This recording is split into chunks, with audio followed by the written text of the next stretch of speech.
નમસ્કાર મિત્રો, જય સ્વામિનારાયણ. ભૂલી ગયા પછી પાઠના ચોથા ભાગમાં આપ સર્વનું હાર્દિક અભિવાદન કરું છું. મિત્રો, વિરાટ દેસાઈ મનીષાના પપ્પા અત્રે મનીષાને અભિનંદિત કરવા માટે આવી પહોંચ્યા છે. બસ સ્ટેન્ડ ઉપર ઘણા બધા પેસેન્જરોને ભેગા કરી એનું ઓડિયન્સ બનાવી અને પેસેન્જરોની હાજરીમાં મનીષાને અભિનંદન આપતું ભાષણ કરી તેને ખૂબ પ્રોત્સાહિત કરી અને એ બહુ સરસ મજાનો ઇકબાલનો શેર પણ બોલ્યા હતા कि खुद को कर बुलंद इतना की हर तकदीर से पहले खुदा बंदे से खुद पूछे बता तेरी रजा क्या है. બહુ સરસ મજાનો શેર એ બોલ્યા હતા. નરેન કહે, વાહ, હું ત્યાં હાજર હોત તો તારી પ્રશંસા સાંભળીને ધન્ય થઈ જાત. નરેન કહે છે કે તારા વિશે તારા પપ્પા બસ સ્ટેન્ડ ઉપર પેસેન્જરોની હાજરીમાં તારી જે પ્રશંસા કરતા હતા અને ઇકબાલનો સરસ મજાનો શેર બોલ્યા, એ વખતે જો કદાચ હું ત્યાં હાજર હોત તો હું પણ તારી પ્રશંસા સાંભળી અને ધન્ય થઈ ગયો હોત. મનીષા કહે, અથવા મારા પપ્પાને સીધા દવાખાને લઈ જાત. મનીષા કહે છે, મારા પપ્પા એટલા બધા ખુશ થઈ ગયા હતા, એટલા બધા આનંદિત થઈ ગયા હતા કે આનંદના અતિરેકમાં કદાચ એમને દવાખાને પણ લઈ જવા પડત, અથવા કે મારા પપ્પાને સીધા દવાખાને લઈ જાત. આવેશ સમી જતાં એ રડવા લાગ્યા અને આનંદનો આવેશ સમી જતાં મનીષાના પપ્પા ખુશીના માર્યા એ રડવા લાગ્યા. એ તો અમે સોગંદ દઈને જીપમાં બેસાડી દીધા. એ તો કે અમે સોગંદ દઈને અમે જીપમાં બેસાડી દીધા, નહીં તો છાપા માટે એક બીજા સમાચાર બનત. છાપા માટે એક બીજા સમાચાર બની જાત કે દીકરીના પરાક્રમથી પાગલ બની ગયેલા પિતા અને એમનો આનંદ ખરેખર તો પોતે ખોટા પડ્યા તેનો હતો.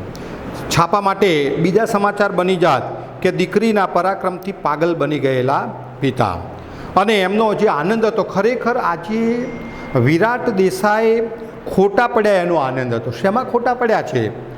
મનીષાની મૂલવણી કરવામાં.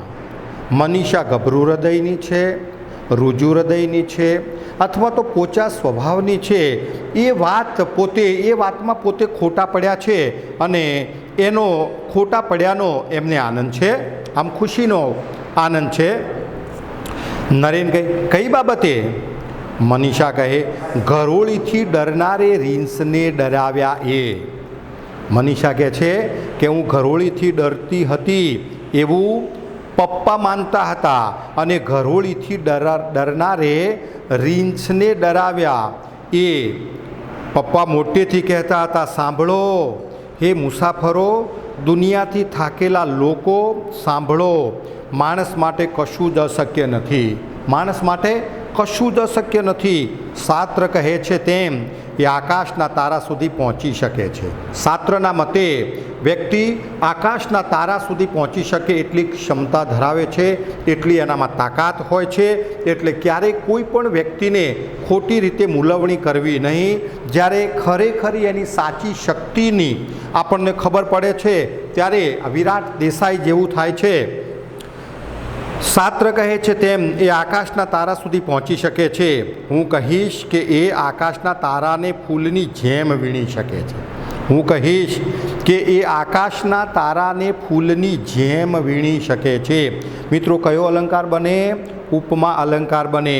હું કહીશ કે એ આકાશના તારાને ફૂલની જેમ વીણી શકે છે. પપ્પા શિકારી હતા. તો કોણ શિકારી હતું? તો વિરાટ દેસાઈ શિકારી હતા. કોના પપ્પા શિકારી હતા? તો મનીષા અને આનંદના પપ્પા શિકારી હતા. પપ્પા શિકારી હતા ને એકવાર મમ્મીને સાથે લઈ ગયેલા શિકાર કરવા માટે. એક વખતે મમ્મીને, મનીષા કહે છે કે એક વખતે મમ્મીને શિકાર કરવા માટે પોતાની સાથે લઈ ગયેલા. એની ઈચ્છા નહોતી છતાં એને પપ્પાના કહેવાથી પપ્પાની સાથે જવું પડ્યું હતું. એની ઈચ્છા નહોતી, આજ્ઞા માનીને એ ગયેલી. માંચડા પર હોવા છતાં નીચે વાઘની છલાંગ જોઈને ચીસ પાડી ઉઠેલી. માંચડો એટલે જંગલમાં રાની પશુઓનો શિકાર કરવા માટે લાકડાની થાંભલીઓ ઘાલીને માળા જેવું બનાવવામાં આવે અને એના ઉપર રહી અને શિકાર કરવામાં આવે તેને માંચડો કહેવામાં આવે છે કે માંચડા પર હોવા છતાં નીચે વાઘની છલાંગ. મિત્રો, વાઘ શબ્દનું યાદ રાખજો સમાનાર્થી વાઘ. તો શાર્દુલ, શાર્દુલ એટલે વાઘ થાય, શાર્દુલ. અને વ્યાઘ્ર, વ્યાઘ્ર એટલે વાઘ થાય. પપ્પા શિકારી હતા ને એકવાર મમ્મીને સાથે લઈ ગયેલા. એની ઈચ્છા નહોતી, આજ્ઞા માનીને ગયેલી. માંચડા પર હોવા છતાં નીચે વાઘની છલાંગ જોઈને ચીસ પાડી ઉઠેલી. તો કોણ કોની છલાંગ જોઈને ચીસ પાડી ઉઠ્યું હતું? તો મનીષાની મમ્મી વાઘની છલાંગ જોઈને ચીસ પાડી ઉઠી હતી. એ પછી હૃદયના ધબકારા, એ પછી મનીષાની મમ્મીના હૃદયના ધબકારાનું દર્દ કોઈ ઉપાયે દૂર થયું નહીં. ભયંકર આ વાઘનો અવાજ એને સાંભળ્યો, એના કારણે એના હૃદયમાં ફડક પેસી ગઈ અને એ ફડકના કારણે એના હૃદયના ધબકારાનું જે દર્દ હતું એ દર્દ કોઈ કાળે ઓછું ન થયું. ધબકારાનું દર્દ કોઈ ઉપાયે દૂર ન થયું, તે ન જ થયું. આજે મમ્મી જીવતી હોત તો આ સમાચાર વાંચીને એના ધબકારા કાયમ માટે શમી ગયા હોત. અને આજે મનીષાએ રીંછના પંજામાંથી એક સુરતી કુટુંબને બચાવ્યું છે. એ વાત જો એ જાણતી હોત અથવા તો જાણી લીધી હોત તો આજે એના હૃદયના ધબકારા કાયમ માટે શાંત થઈ ગયા હોત, શમી ગયા હોત. પપ્પા કહેતા હતા, એમની વાત મને સાચી લાગી. અને પપ્પાની વાત મનીષા કહે છે મને સાચી લાગી. નરેન કહે, તું તો સાહસમાં મારાથી પણ આગળ નીકળી ગઈ. હે મનીષા, તું તો સાહસમાં મારાથી આગળ નીકળી ગઈ. મિત્રો, તમને એવો પ્રશ્ન પૂછાય કે તું તો સાહસમાં મારાથી પણ આગળ નીકળી ગઈ. આ વાક્ય કોણ બોલે છે? તો આ વાક્ય નરેન બોલે છે. તું તો સાહસમાં મારાથી પણ આગળ નીકળી ગઈ. નિર્ભય થતાં જ તું પ્રેમ સ્વરૂપ બની ગઈ. અને નિર્ભય થતાં નિષ્વત્તા ભય, અગાઉના લેક્ચરમાં આની સંધિ આવી ગઈ અને સમાસ પણ આવી ગયો. નિષ્વત્તા ભય, નિર્વત્તા ભય અને નિહિવત્તા ભય. નથી ભય જેને તે બહુવ્રીહી સમાસ બને. મિત્રો, નિર્ભય થતાં જ તું પ્રેમ સ્વરૂપ બની ગઈ. અને નિર્ભય થતાં જ ભય વિનાની બનતા જ તું પ્રેમ સ્વરૂપ બની ગઈ. અને સર્વાત્મ ભાવે એક ભયંકર પ્રાણીના પંજામાંથી તું બચી ગઈ. સર્વાત્મ ભાવ યાદ રાખજો સંધિ. સર્વાત્મ ભાવ, સર્વ વત્તા આત્મભાવ. સર્વાત્મ ભાવે તો એક ભયંકર, ભયંકર, ભયંકરની સંધિ બને મિત્રો. ભયમ વત્તા કર અને સમાસ બને ભય કરનાર. ઉપપદ, તમે ઉપપદની વ્યાખ્યાથી વિદિત બન્યા કે પૂર્વપદ નામ હોય, ઉત્તર પદ કામના અર્થનું સૂચન કરતું હોય, જેનો વિગ્રહ કરતી વખતે નાર પ્રત્યય લાગે. કરનાર, ફરનાર, બોલનાર, જનાર, ભણનાર, રમનાર, ઊંઘનાર, નાર પ્રત્યય લાગે. ભવિષ્ય કૃદંતનો નાર પ્રત્યય લાગે ત્યારે ઉપપદ સમાસ બને છે. તું તો નિર્ભય થતાં જ તું તો પ્રેમ સ્વરૂપ બની ગઈ. અને સર્વાત્મ ભાવે એક ભયંકર પ્રાણીના પંજામાંથી આ સુરતી કુટુંબને તે બચાવી લીધું. પ્રાણી, પ્રાણીની સંધિ બને મિત્રો પ્ર વત્તા અની. પ્ર વત્તા અની બરાબર પ્રાણી. એક ભયંકર પ્રાણીના પંજામાંથી તે સુરતી કુટુંબને બચાવી લીધું. ખરેખર તારી તાકાત કાબિલે દાદ છે. મનીષા કહે, ખબર હતી કે જે ભયંકર લાગે છે એ હિંસક નથી હોતા. અહીંયા મનીષા કહે છે ખબર હતી મને કે જે ભયંકર લાગે છે એ ક્યારેય હિંસક નથી હોતા. હવે તો મારો રોજનો અનુભવ છે કે આ પ્રકૃતિ માતા છે, આ પ્રકૃતિ માતા છે, વરદાત્રી છે. માણસો કેમ ભૂલી જાય છે એને? આ પ્રકૃતિને, કુદરતને, નિસર્ગને લોકો શા માટે ભૂલી જાય છે? મારો કે અનુભવ છે કે આ પ્રકૃતિ માતા છે, વરદાત્રી છે, અદ્ભુત પ્રકારના વરદાન દેનારી છે. વરદાત્રી, વરદાન દેનારી, વરદાત્રી, વરદાત્રી શબ્દ શા માટે એક શબ્દ? વરદાત્રી, વરદાન દેનારી, વરદાત્રી છે. માણસો કેમ ભૂલી જાય છે કે? અને દૂરથી અવાજ આવે છે, she is greater than me because she is my daughter. એવો દૂરથી અવાજ સંભળાય છે. નરેન કહે, મનીષા, આ કોનો અવાજ છે? મનીષા, આ કોનો અવાજ છે? સહેજ નજીકથી અવાજ, હા, એ મારાથી પણ મહાન છે, સાક્ષાત શક્તિ છે, એ સિંહ પર સવારી કરે એવી છે. તો પછી રીંછનું શું ગજું છે? એ સાક્ષાત શક્તિનો અવતાર છે, એ સિંહ પર સવારી કરે એવી છે. તો પછી રીંછનું શું ગજું છે? પોતાની દીકરી મનીષાની પ્રશંસા કરતા શબ્દો વિરાટ દેસાઈના મોઢામાંથી સરી પડે છે. એ સિંહ પર સવારી કરી શકે તેવી છે. પછી રીંછનું એની આગળ શું ગજું છે? ગજું હોવું. ગજું એટલે અહીંયા તાકાતના અર્થમાં છે. ગજું, ગજું એટલે તાકાત, કે અહીંયા સિંહની શું તાકાત છે? મનીષા હસી પડતા મનીષા કહે છે, હસતા હસતા મનીષા કહે છે, ઓહો, આ તો પપ્પા, બીજું કોણ? સાચે જ એમનું ચસકી ગયું છે. અને મનીષા પણ પોતાના પપ્પાનો અતિરેક આનંદ જોઈને એને પણ એમ લાગે છે કે પપ્પા આનંદના અતિરેકમાં આવી ગયા છે. એટલે અહીંયા નરેનને કહે છે, આ તો પપ્પા છે, બીજું કોણ? સાચે જ કેમનું ચસકી ગયું છે આનંદમાં ને આનંદમાં. અવાજ, આ વિશ્વમાં સૌથી સુખી માણસ હું છું. અને ફરીથી અવાજ આવે છે કે આ દુનિયામાં, આ જગતમાં સૌથી, આ વિશ્વમાં સૌથી સુખીમાં સુખી માણસ હું છું. ઈશ્વરની ઈચ્છા હોય તો એની પાસેથી હું આખો પર્વત ખરીદી લઉં, અને ઈશ્વરની ઈચ્છા હોય તો હું એની પાસેથી આખો આનંદનો પર્વત ખરીદી લઉં. વિરાટ કહે, નો, નેવર, હું કંઈ યુધિષ્ઠિર નથી, હું કંઈ યુધિષ્ઠિર નથી કે એકે વાર શા માટે ખોટું બોલું. યુધિષ્ઠિર શબ્દ મિત્રો યાદ રાખીશું આપણે. યુધિષ્ઠિર, યુધિષ્ઠિર એની સંધિ યુધિ વત્તા સ્થિર બને, યુધિ વત્તા સ્થિર બને. અને યુધિષ્ઠિરનો સમાસ બને યુદ્ધમાં સ્થિર, તો સપ્તમી તત્પુરુષ પણ બને, સપ્તમી તત્પુરુષ બને. યુદ્ધમાં સ્થિર રહેનાર તો ઉપપદ પણ બને, અને યુદ્ધમાં સ્થિર રહે છે જે તે તો બહુવ્રીહી પણ બને, એ બહુવ્રીહી પણ બને.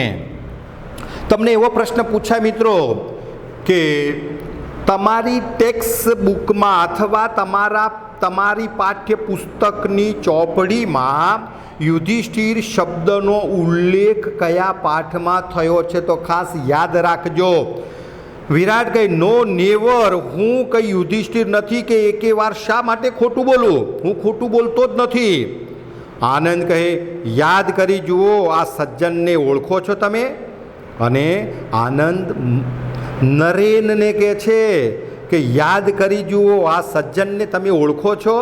સજ્જન, સજ્જન શબ્દની સંધિ મિત્રો યાદ રાખીશું આપણે, સત વત્તા જન, સત વત્તા જન બરાબર સજ્જન. અને સારો એવો જન, કર્મધારે સમાસ બને સજ્જન. આનંદ કહે, યાદ કરી જુઓ, આ સજ્જનને ઓળખો છો તમે? નરેન કહે, નમસ્તે મુરબ્બી, પધારો. અહીંયા પ્રથમ એવો પ્રશ્ન તમારી સામે આવે કે નરેનને પ્રથમ વખત વિરાટ દેસાઈ મળ્યા ત્યારે નરેને કયા નામથી તેમને સંબોધ્યા હતા, અથવા કયા વિશેષણથી તેમને સંબોધ્યા હતા? તો મુરબ્બી શબ્દ ખાસ યાદ રાખજો. નરેન કહે નમસ્તે મુરબ્બી, પધારો પધારો, હો પધારો. વિરાટ કહે નમસ્તે યંગ મેન. અને વિરાટ દેસાઈએ નરેનને યંગ મેનનું વિશેષણ આપ્યું હતું. વિરાટ દેસાઈ કહે નમસ્તે યંગ મેન, નમસ્તે. આનંદ કહે પપ્પા આ નરેન્દ્ર કુમાર છે. અને આનંદ એટલે મનીષાનો ભાઈ એના પપ્પાને નરેનની ઓળખાણ કરાવીને કહે છે કે પપ્પા આ નરેન્દ્ર કુમાર છે, આબુના ફોરેસ્ટ ઓફિસર છે. આ આબુના ફોરેસ્ટ ઓફિસર છે જેમની આગળ તમે એકવાર ખોટું બોલેલા, અને જેમની આગળ તમે એકવાર ખોટું બોલેલા એ આબુના ફોરેસ્ટ ઓફિસર છે, જેમની આગળ તમે એકવાર ખોટું બોલેલા. વિરાટ કે ઓહો, પેલો કવિ મનીષા પર કવિતા લખતો હતો એ, પેલો કવિ મનીષા ઉપર કવિતા લખતો હતો એ છે. ઓહો, બહુ દિવસે તમારી મુલાકાત થઈ. એમ કરીને વિરાટ દેસાઈ નરેનની પ્રશંસા કરે છે. અને એ વાત ઉપરથી ખબર પડે છે કે વિરાટ દેસાઈએ આજે નક્કી કરી દીધું છે કે મનીષાના લગ્ન નરેનની સાથે જ કરવા, અને એ ઉમળકો એના આવકારમાં દેખાઈ રહ્યો છે. ઓહો, પેલો કવિ મનીષા પર કવિતા લખતો હતો એ, તો મનીષા ઉપર કોણ કવિતા લખતું હતું? તો નરેન. ખાસ યાદ રાખજો મિત્રો, નરેન કહે હવે કોઈના પર કવિતા લખતો નથી, હવે કોઈના પર કવિતા લખતો નથી. તમને પ્રશ્ન પૂછાય કે હવે કોઈના ઉપર કવિતા લખતો નથી, આ વાક્ય કોણ બોલે છે? તો આ વાક્ય નરેન બોલે છે. નરેન કહે હવે હું કોઈના ઉપર કવિતા લખતો નથી. વિરાટ કહે તો મારા પર લખ. વિરાટ દેસાઈ કહે છે, નરેનને કહે છે કે તું કોઈના ઉપર કવિતા લખતો ના હોય તો અત્યારે મારા ઉપર તું લખ. મારા ઉપર લખ. હું આજે સૌથી સુખી માણસ છું, હું આજે સૌથી સુખી માણસ છું. આ વાક્ય કોણ બોલે છે? તો આ વાક્ય વિરાટ દેસાઈ બોલે છે. આ વાક્ય કોણ કોને કહે છે? તો આ વાક્ય વિરાટ દેસાઈ નરેનને કહે છે. વિરાટ કહે તો મારા પર લખ. હું આજે સૌથી સુખી છું. Most happy main is the universe. આ દુનિયામાં સૌથી સુખી માણસ હું છું. એક શું બે કવિતા લખ, એક શું બે કવિતા લખ. નરેન કહે દુઃખી માણસ સુખી વિશે લખે તો સાચો અર્થ ભાગ્યે જ પ્રગટ થાય. અને નરેન વિરાટ દેસાઈને કહે છે કે દુઃખી માણસ સુખી ઉપર લખે, કંઈ પણ પ્રકારનું લખાણ લખે તો ભાગ્યે જ એનો અર્થ સિદ્ધ થતો હોય છે. દુઃખી માણસ સુખી વિશે લખે તો સાચો અર્થ ભાગ્યે જ પ્રગટ થાય છે. વિરાટ કહે તને શું દુઃખ છે ભાઈ? વિરાટ દેસાઈ નરેનને કહે છે કે તને શું દુઃખ છે ભાઈ? આ મારી પરી જેવી નાજુક છોકરી તારું નામ રટી રટીને તપ કરતી રહી અને એક પછી એક શિખર જીતતી રહી, અને તું તારી જાતને દુઃખી માનો છો? કયો અલંકાર બને કે આ મારી પરી જેવી નાજુક છોકરી તારું નામ રટતી રટતી તપ કરતી રહી? તો ઉપમા અલંકાર બન્યો. આ મારી પરી જેવી નાજુક છોકરી તારું નામ રટી રટીને તપ કરતી રહી અને એક પછી એક શિખર એ જીતતી રહી, અને તું તારી જાતને દુઃખીમાં દુઃખી માનો છો? તું તારી જાતને દુઃખી માનો છો? તું આ દુનિયાનો સૌથી સુખીમાં સુખી માણસ છો. એટલા માટે કે તારો અને મનીષા વચ્ચેનો સંબંધ વિચ્છેદ થઈ ગયો હોવા છતાં મનીષા તને એક ઘડી પણ ભૂલી શકી નથી, અને તોય નરેન તું તારી જાતને દુઃખી માણસ માનો છો?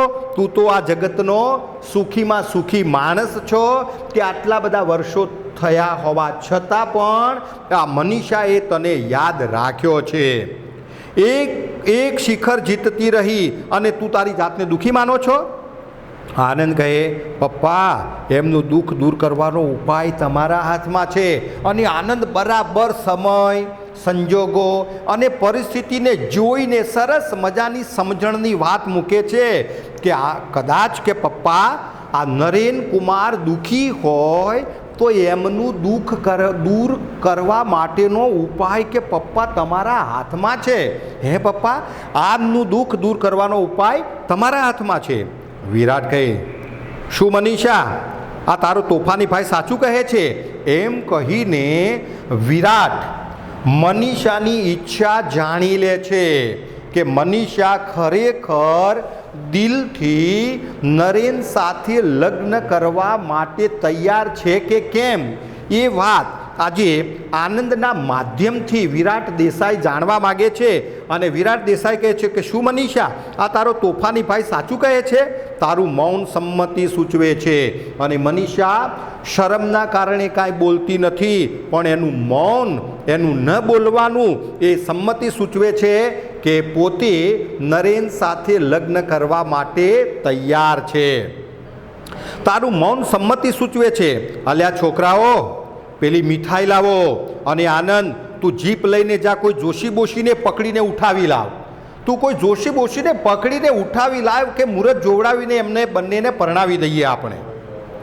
મનીષા કહે, પણ પપ્પા આટલી બધી ઉતાવળ, પણ પપ્પા, એમ કરીને મનીષા અટકી જાય છે. પણ પપ્પા, પાંચ વર્ષ સુધી કોઈ કોઈની રાહ યાદ રાખી શકે? કોઈ કોઈની રાહ જોઈ શકે? મનીષા કહે છે, પણ પપ્પા પાંચ વર્ષ સુધી કોઈ કોઈને યાદ રાખી શકે? વિરાટ કહે, હજી ક્યાં 5 પૂરા થયા છે, હજુ 5માં ઘણા બધા મહિના બાકી છે, હજુ ક્યાં 5 પૂરા થયા છે, 6 માસ બાકી છે. એ પહેલાં તો હું તમને પરણાવી દઈશ, અને એ પહેલાં તો હું તમને પરણાવી દઈશ. હવે તમારા લગ્ન પાક્કા, એ 5 વર્ષ પૂરા થાય એ પહેલાં તો હું તમને લગ્ન ગ્રંથિથી જોડી દઈશ. નરેન કહે, એની ઉતાવળ નથી. વિરાટ દેસાઈને નરેન કહે છે કે લગ્ન કરવાની હમણાં કોઈ ઉતાવળ નથી, એની ઉતાવળ નથી. મનીષા મનમાં હતી, છે અને રહેશે, એમ કહીને નરેન વિરાટ દેસાઈને અહીંયા દિલાસો આપવા માગે છે, અથવા તો એ વિશ્વાસ આપવા માગે છે કે હું મનીષાની સાથે જ લગ્ન કરવાનો છું, પણ હમણાં કોઈ ઉતાવળ નથી, એની ઉતાવળ નથી. મનીષા મનમાં હતી, છે અને હંમેશા મારા હૃદય સિંહાસન ઉપર એ બિરાજમાન રહેશે. જો પ્રેમ કોઈ મુદતી વસ્તુ હોત તો અમે આમ શિખરો ભણી ગતિ કરી ન હોત, અને જો પ્રેમ કોઈ મુદતી થોડાક વખતમાં જો ભૂલી જવાતો હોત તો અમે આમ શિખરો ભણી ગતિ કરી ન હોત. રહેવા દે આનંદ, અત્યારે કોઈ જોશી બોશીને બોલાવો નથી.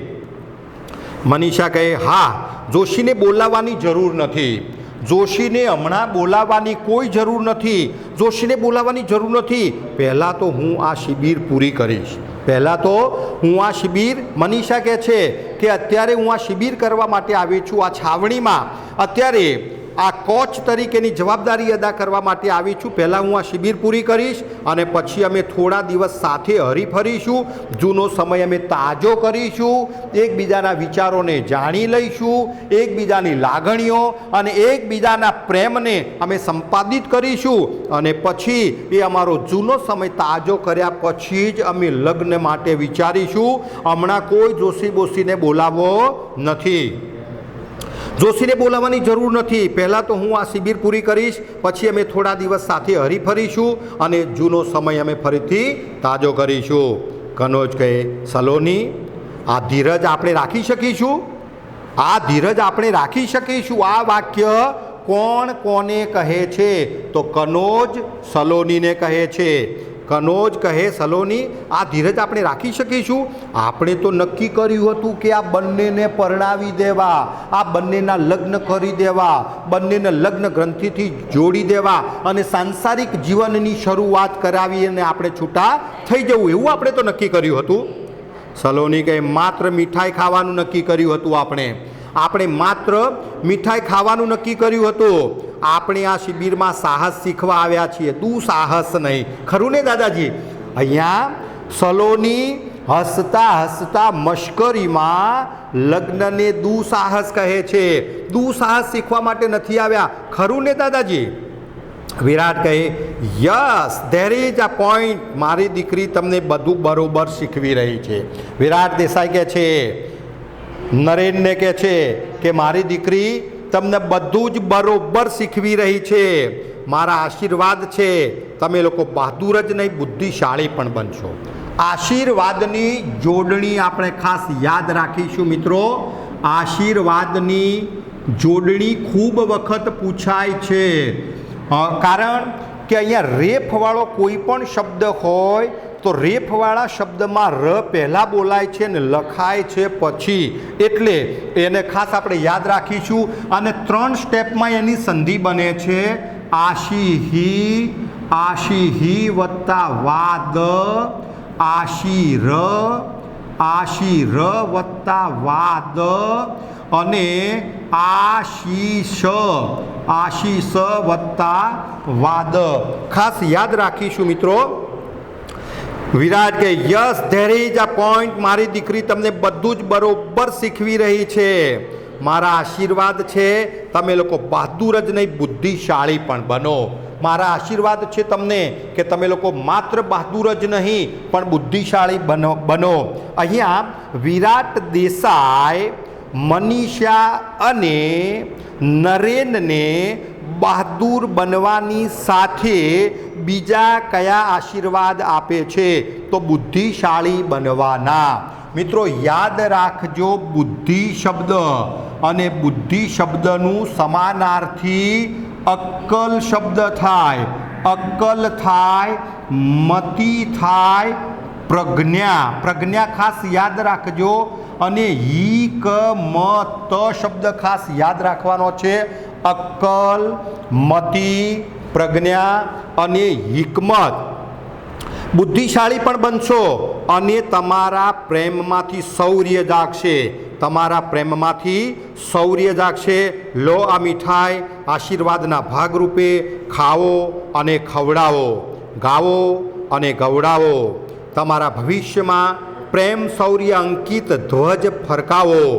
બધા એકમેકને મીઠાઈ ખવડાવે છે અને વિરાટ બાબુ ગાય છે, ધ્વજ પ્રકાશે જળહળ કસુંબી પ્રેમ શૌર્ય અંકિત. અને એક વખતનો બંધાયેલો મનીષા અને નરેન સાથેનો સંબંધ વિચ્છેદ થઈ જાય છે, પરંતુ મનીષાના પરાક્રમથી ફરીથી આ તૂટી ગયેલો સંબંધ ફરીથી બંધાય છે અને એકમેક લગ્ન ગ્રંથિથી જોડાય છે. ખૂબ સરસ મજાનો આપણો જે આ પાઠ છે એ પાઠને મિત્રો આપણે અહીંયા પૂરો કરીએ છીએ. આનું જે સ્વાધ્યાય છે એ સ્વાધ્યાય આપણે લખવાનું છે. તમારી નોટબુકમાં આનું સરસ અક્ષરે આનું સ્વાધ્યાય લખી નાખજો અને આ પાઠ પૂરો કરીએ છીએ. આશા રાખો કે તમને ખૂબ સરસ સમજણ પડી હશે અને ગમે તેવા પ્રશ્નો આવે તો તમે ખૂબ સરળતાથી આના પ્રશ્નો લખી શકશો. Thank you very much.